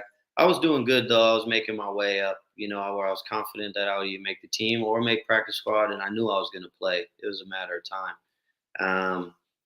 I had a microfracture in my left knee. Not a serious injury, but it wasn't allowing me to run. And if you can't play above 95%, you're not good enough to play. You're not good at You're not, and people try to fight through injury and pressure and shit. And I wish that coaches wouldn't do that, because the guy across from you, if I'm a 99, he's a 97, or if I'm a 91, he might be better than me, but I might be better at certain things. But when you hurt, you can't play your game. Nothing you can do. Yeah, nothing you can do. And it sucked because I came back from my microfracture, wound up switching to safety. I was crushing camp. Wound up being starting free safety with the Giants, going into closing out preseason, and I tore my ACL. Coming in at the end of the game, we had a bunch of injuries that came in, and knee popped, and Doc came. See, they blaming that on the field though, because they said the same thing with Saquon. They said MetLife's field is the trash. Is that all? Yeah, MetLife's field. I mean, I've seen it the most, but the field is kind of funky. It'll bubble up if it rains and shit, and we're like, we're about to play on that. What? We have water bubbles, and it's crazy, man. It's crazy. We were playing one day with the Jets, and it was pouring rain, and the field had these air pockets, and I'm like, we can't play on that. We're about to be running 25, 24 miles per hour on this, and we did, but turf is turf. It's tough because there's no give. There is no turf coming up. So when your cleat gets stuck in there, it's stuck in there, and it's you got to go down to the beautiful stadium in Jacksonville, man. Just a nice grass, that thing. Nice grass, Yeah, that's all you need. But the turf is fun because you're faster on the turf. You could cut better on the turf. It's just you could get injured a little easier on the turf too, but injuries suck, man. You gotta pull your mind back and bring yourself back to that phase of, okay, I'm starting here. Now I gotta progress again. So it's constantly getting knocked down and going, knocked down and going. And then when you're healthy, it's about appreciating when you're healthy, because there's no off season when you're injured. You're there all year doing the therapy. No summer, no time for friends, no time for girls, no time for nothing. I mean, you might have a couple days here and there to do stuff, but your main thing is I can't really do what I want to do because I can barely bend my knee, or I can barely move my shoulder, or I tore my stomach. So it humbles you because you realize I need to appreciate when I'm healthy, because I don't know when or how long I'm going to be healthy for.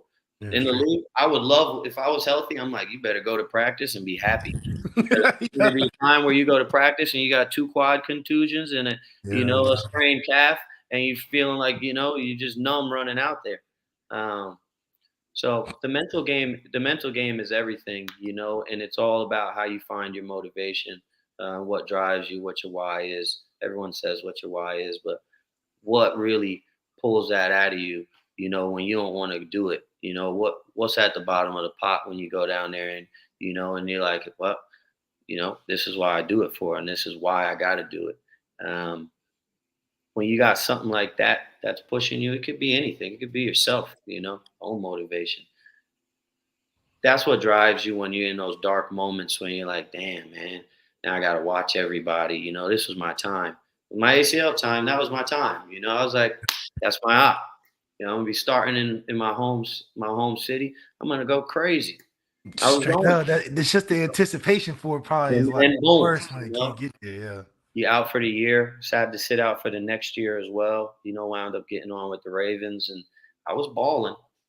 Yeah. And then that next year, I was behind Eric Weddle. Then that next year, they signed Earl Thomas, and Earl Thomas was one of the guys. He was one of the guys that I would watch his highlights. I'm not straight watching. Up. Yeah, you playing with your favorite players growing up. Yeah. Yeah, So once that happened, I knew they paid him $50 million. I'm like, I ain't playing. It don't even matter if I play better. It don't matter, nothing. And I played great that whole preseason. And I got plenty. I probably got the most play that year, which was good. I was happy to just be out there and be fulfilling my dream. Checking something off the box. But it's tough, man, because you can't control it. It's all about time and when you're ready to go and how fast you can get there. And a lot of things are outside of your control, where all you can do is focus on the main thing. Um, and that taught me a valuable lesson in life too. I can't think too far ahead. I can't think too far behind. I got to worry about what I'm doing now. And that'll help my mind stay clear and me stay in a good space. And realistically, the only time that matters is now, because if I want to do something tomorrow, I'm creating and preparing for it today. That's how I've been, just going through football, playing cornerback. Screw that last play. I just got torched. Well, I'm gonna get a pick this play and balance that out. So I take my negatives with my positives, man, and I just keep pushing, and you'll be surprised where you wind up. When you keep working that stuff. Bennett Jackson, thanks for joining us today. From Notre Dame fans, you gave us some of the greatest moments in our fandom during your time on the field. And just like Notre Dame, for you guys, our love for you guys goes beyond the field. So God's abundant blessings on you and all of your endeavors moving forward. And you're officially part of the Brotherhood of the Lucky Lefty podcast, man. We can't wait to have you back on. Definitely. No, I appreciate you guys, man. Thanks for giving me the time to talk and catch up with you. And if you're out in New Jersey, give me a shout. You two, not everybody else. I don't know. Maybe we could set up an event or something. But I appreciate you guys.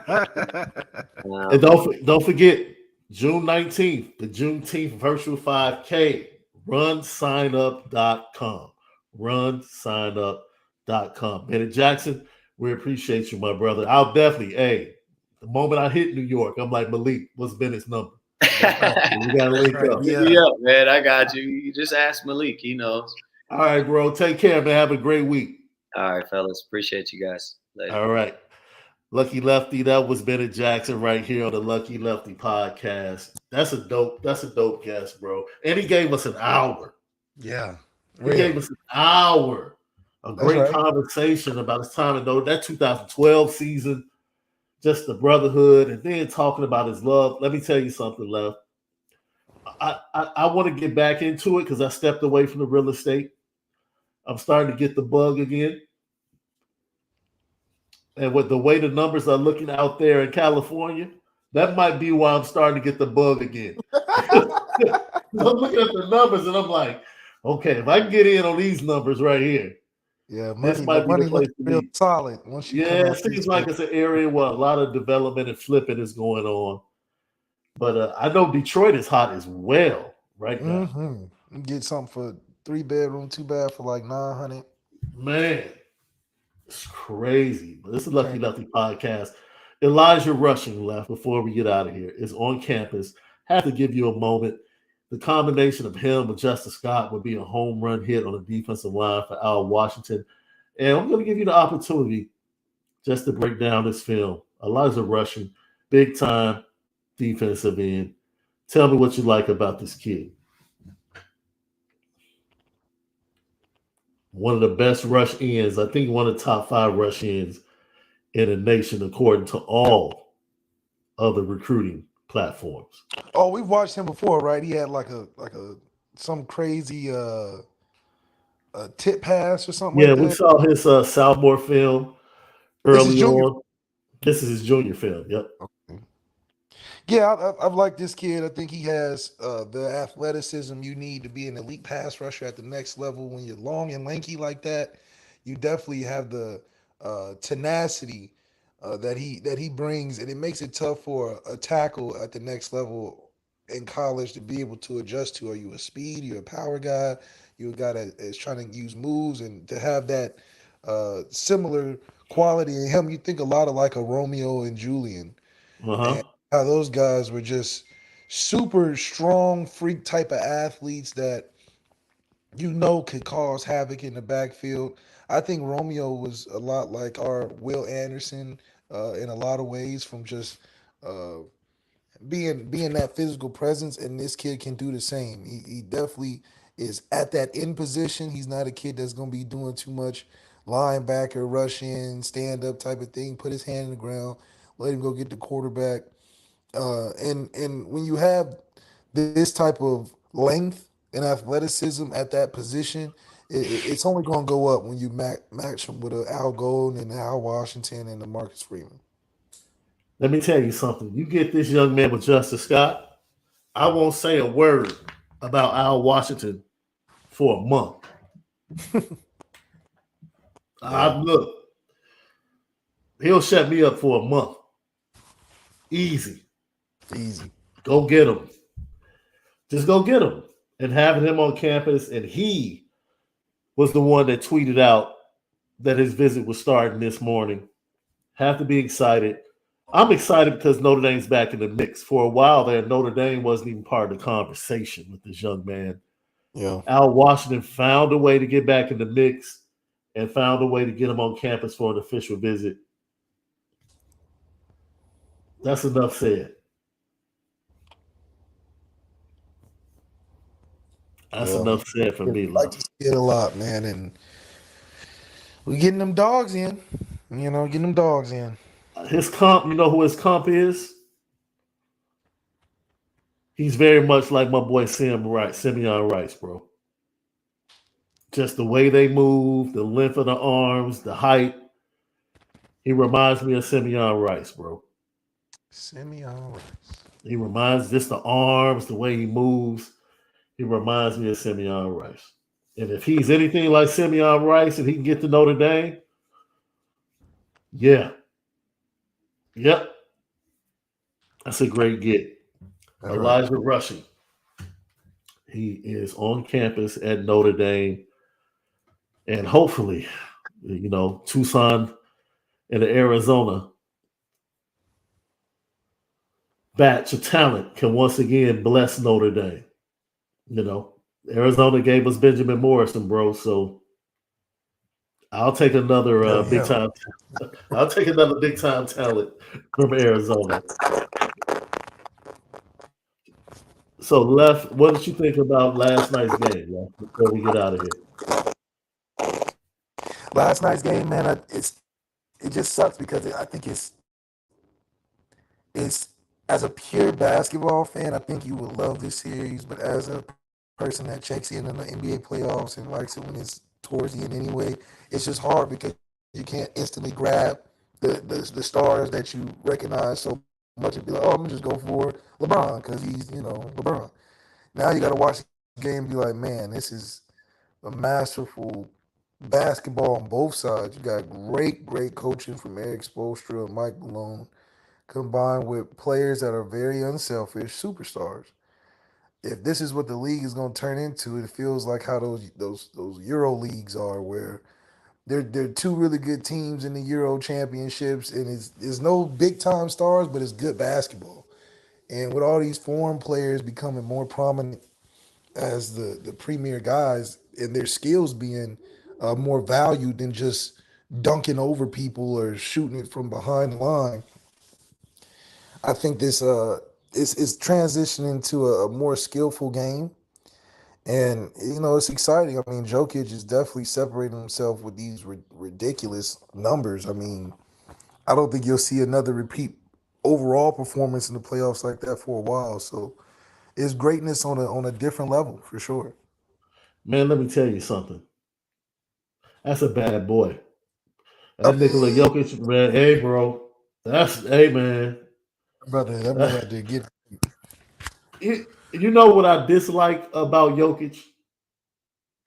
It's not that easy. It's not that easy. No, it's not that easy. See, because that's what I don't like. I don't like when there's an individual that makes the game look easy.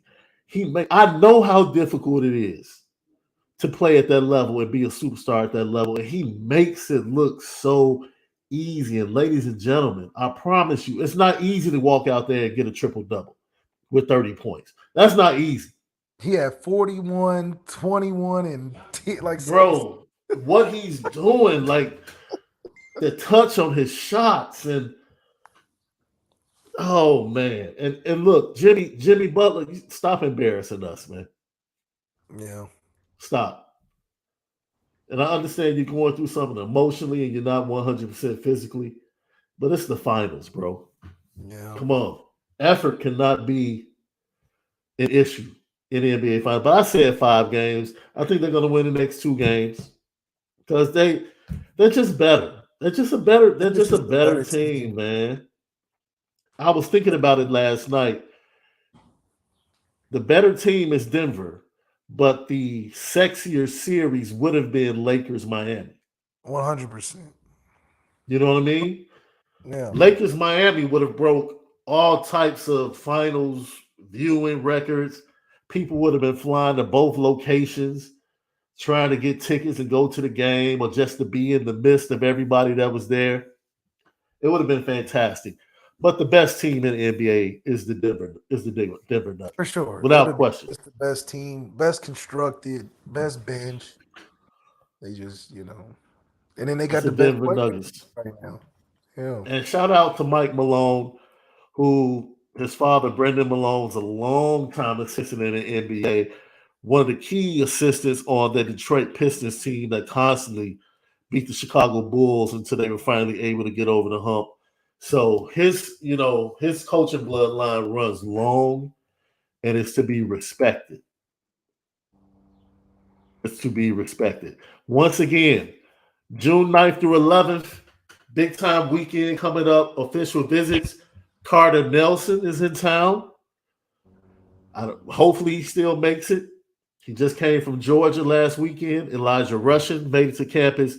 Brian Huff, Bradley Shaw, Marquise Gallegos, and Oliver Miles will watch the film. And also Shaun Sevillano, the new defensive tackle commit, will be on campus with other commits: Cam Williams, Logan Thomas, Bodie Cahoon, Carson Hobbs, Leonard Moore, Kennedy Urlacher, and Cole Mullins. Big time weekend in Notre Dame for official visits, and hopefully they can make the same impressions among these youngsters that they made last weekend with the likes of Kirby Lambert. That's right. All right. We'll get to some film of some of those guys on tomorrow. Great show, Left. Yeah. Great to have Bennett Jackson join the show. You know what time it is.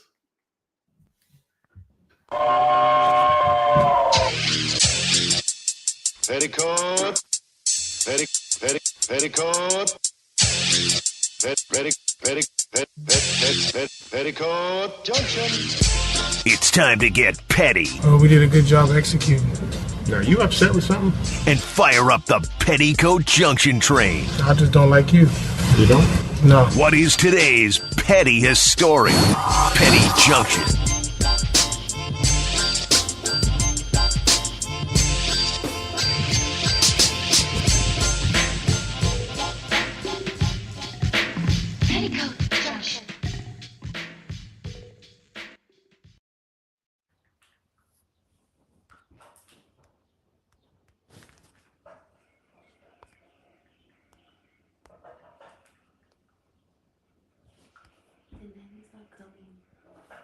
No.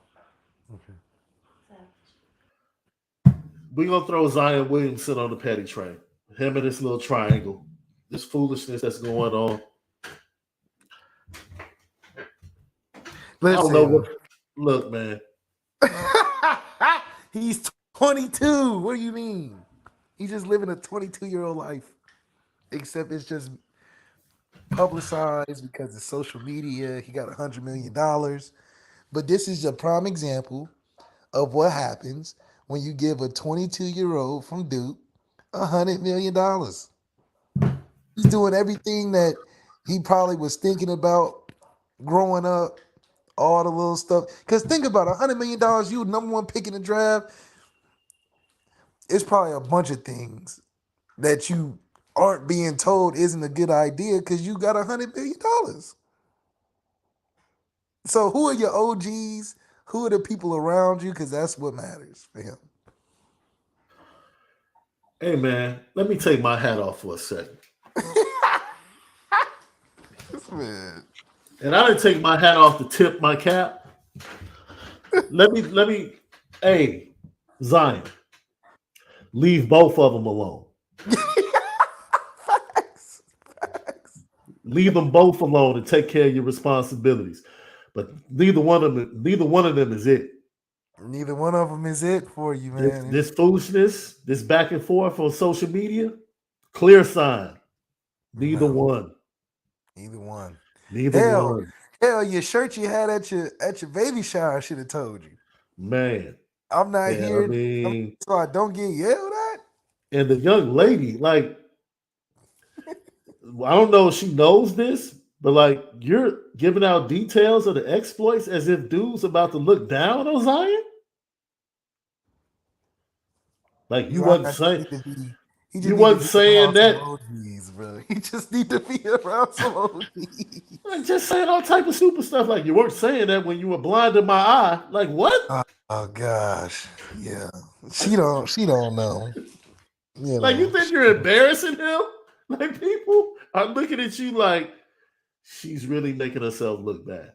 Yeah, you're making yourself look bad. Whole thing is crazy. Good thing he's 22 and not 32, because then it'd be a different conversation. It's like you can let this slide. You know, it's one of those young and dumb things. But yeah, Zion. Like Jason Smith said, she's trying to get him canceled. Like, dude, no one in this situation, I promise you, from what most people thought about Zion, this is a total 180, bro. Oh, like yeah, yeah. It's definitely it's not looking too bad on his part, because we were thinking something totally different. Totally different. Totally different. So now dudes are like, oh, word? You one of us. Oh, you one of us. Like Stephen A said yesterday, I see why you can't get healthy. I see why you continue to have leg issues. I see why. Yeah, you taking your sweet time. It look like you can't recover. That's what it is. You just can't got enough time to recover. Oh man, look here, man. That was a lesson for you yesterday, young man. That's for sure. Neither one is long term. Neither one. Enjoy the birth of your child. Raise your seed. Respect his mother. But that back and forth on social media, nah. I'm just letting you know right there, bro. That's not it. And stop being mean, man. Because the mother of his child does not look like Glorilla, man. Stop. All you cats out there trying to be mean, stop. Yeah. That is not a good comp. Stop. Yeah, social media is just crazy. You just the comments and the tweets, it's just buck wild. Yeah. Lucky Lefty podcast. Great show today. We talked about the official visits, Elijah Rusher being on campus, Jack Swarbrick stepping down first quarter 2024 to be replaced by Paul Bavakwa, former Notre Dame player, as the next athletic director for Notre Dame. Great show. Have a great day. We'll see you guys tomorrow for another edition of the Lucky Lefty podcast. We appreciate you guys. For Left, I'm Shaun Davis. We bid you adieu until tomorrow for the Culture Friday right here, Lucky Lefty podcast. Have a great Thursday, but most of all, you got to make sure that you spin it different.